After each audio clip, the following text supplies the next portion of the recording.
Se afaste da iniquidade todos os que amam a Cristo.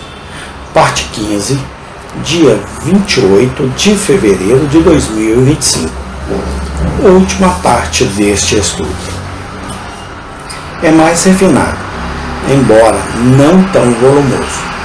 Os jovens cristãos têm afetos mais veementes, mas os velhos os têm mais regulares, enraizados e firmes.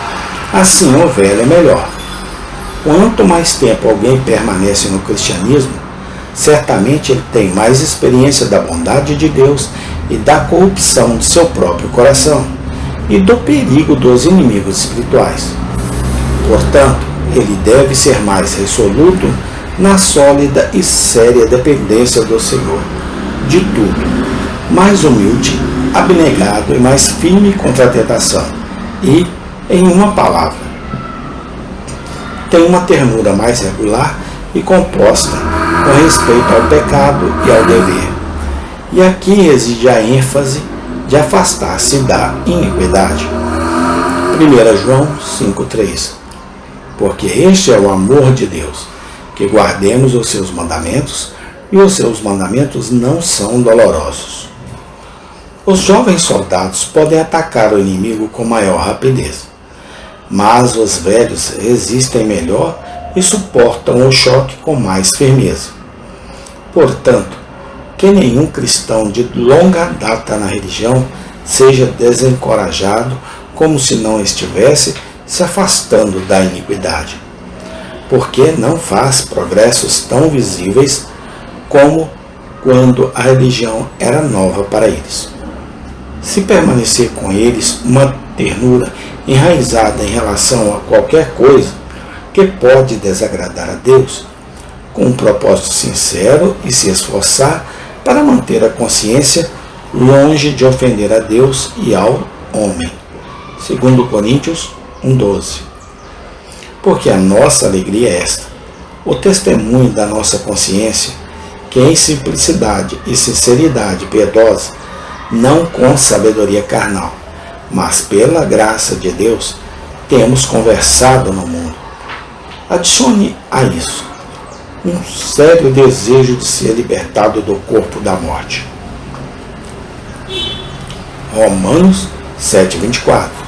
E ser aperfeiçoado em santidade. Filipenses 3:13, 14. Pois como o progresso do navio no oceano principal não é tão discernível como quando estava saindo da costa, ele pode se mover tão rápido.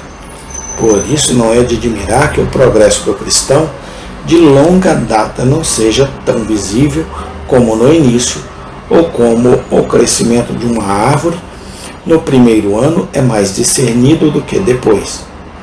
Assim pode ser com o cristão, tendo assim mostrado até que ponto a acusação é eficaz nesta vida. Acrescentamos sobre este assunto, que é eficaz em todos os que são o povo do Senhor na morte, e isso na medida em que eles se afastam perfeitamente do pecado e pecam deles. Eles chegam então aos espíritos dos justos aperfeiçoados. Hebreus 12:23.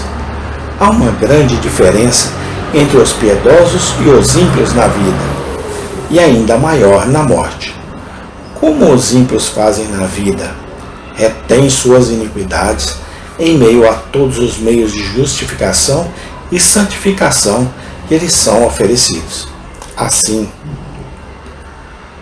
na morte, todos esses meios são removidos para sempre de sua vista, e assim suas iniquidades se encontram sobre eles, para saquear suas almas para sempre. Então, o pecado é estabelecido em seu pleno poder em suas almas, como em sua própria base.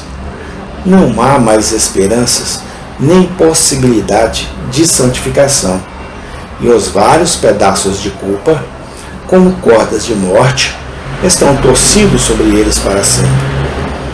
Assim como o pecado nos piedosos é desarraigado pela raiz em sua vida, Assim, na sua morte é desarraigado, como na vida eles se afastam dela sinceramente, e assim na morte perfeitamente.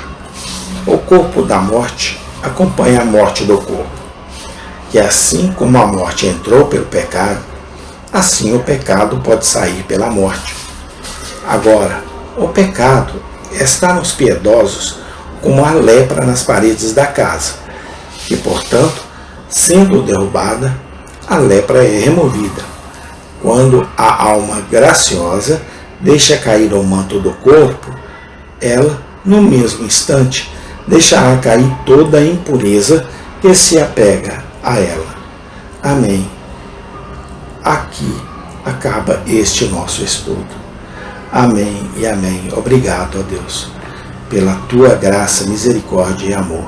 No nome do Senhor Jesus Cristo. Amém e amém.